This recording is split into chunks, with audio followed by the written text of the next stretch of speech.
warahmatullahi wabarakatuh. Perkenalkan, saya Amit Maizan Putra, mahasiswa Fakultas Hukum Universitas Jambi dengan NIM B1001828. Pada video ini saya akan berbagi sedikit ilmu tentang hak masyarakat hukum adat dalam pengelolaan hutan di Indonesia. Video ini dibuat bertujuan untuk memenuhi tugas hukum sumber daya alam oleh dosen pengampu Bapak Dr. Fauzi Syam SH.MH.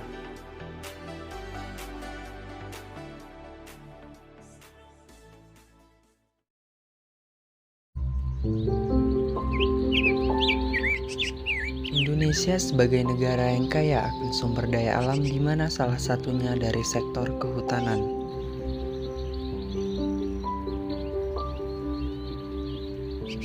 Sejarah perkembangan sektor kehutanan di Indonesia tidak dapat dipisahkan dari sejarah perkembangan kolonialisme, kapitalisme, dan modernisasi.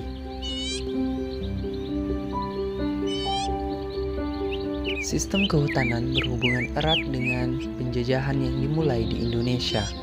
Setelah Indonesia menyatakan kemerdekaannya dan membentuk pemerintahan, penguasaan untuk mengelola sumber daya alam tercantum pada pasal 33 ayat 3 Undang-Undang Dasar Negara Republik Indonesia tahun 1945 yang berbunyi, bumi dan air dan kekayaan alam yang terkandung di dalamnya dikuasai oleh negara dan dipergunakan untuk sebesar-besarnya kemakmuran rakyat. Kewenangan pengelolaan hutan ini dijalankan pemerintah melalui badan usaha milik negara yang juga dibantu oleh badan usaha milik swasta yang mendapat izin dari pemerintah. Pada prinsipnya, izin pengelolaan hutan yang diberikan oleh pemerintah harus dijalankan dengan memperhatikan keberadaan masyarakat hukum adat beserta hak-hak mereka.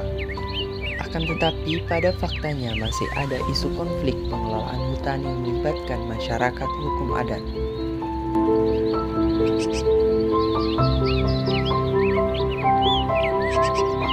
Persinggungan kegiatan kehutanan dan masyarakat hukum adat menimbulkan konflik. Dalam kasus-kasus yang telah terjadi, masyarakat hukum adat menjadi pihak yang selalu kalah. Pemerintah selalu membela pengelola hutan dengan alasan bahwa pengelola hutan sudah mempunyai izin. Pemerintah juga seringkali membiarkan konflik yang terjadi tanpa penyelesaian.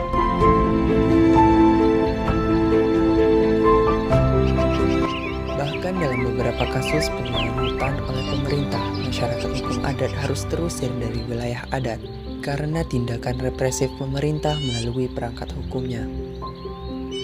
Kegiatan kehutanan di wilayah hutan adat oleh pihak di luar masyarakat hukum adat telah mencederai hukum adat. Hal ini merupakan pelecehan terhadap masyarakat hukum adat.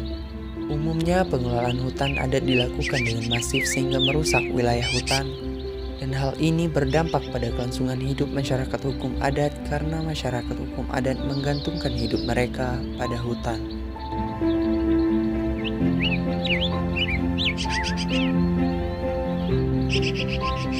Padahal negara Republik Indonesia mengakui keberadaan masyarakat hukum adat.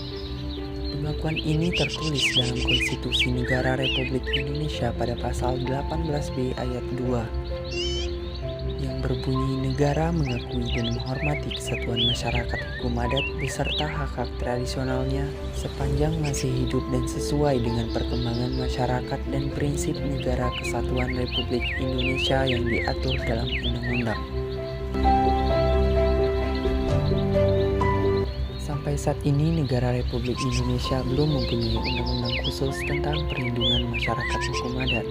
Akan tetapi, pada pasal 6 Undang-Undang Nomor 39 Tahun 1999 tentang Hak Asasi Manusia menjamin perlindungan hukum bagi masyarakat hukum adat, salah satunya perlindungan atas tanah ulayat.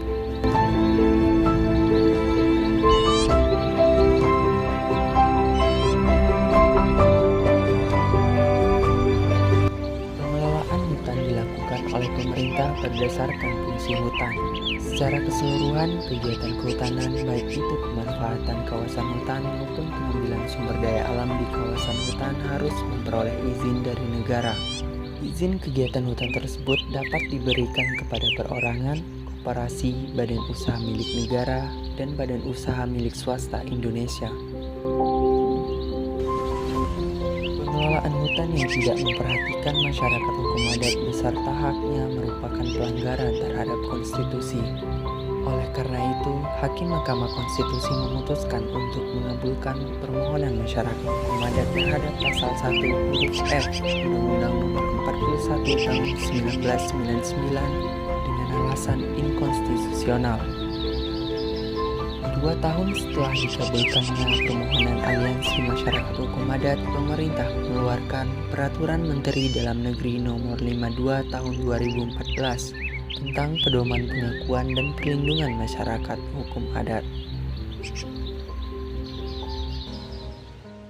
Sekian penjelasan dari saya, semoga bermanfaat bagi kita semua. Mohon maaf jika terdapat kesalahan. Saya akhiri, wassalamualaikum warahmatullahi wabarakatuh.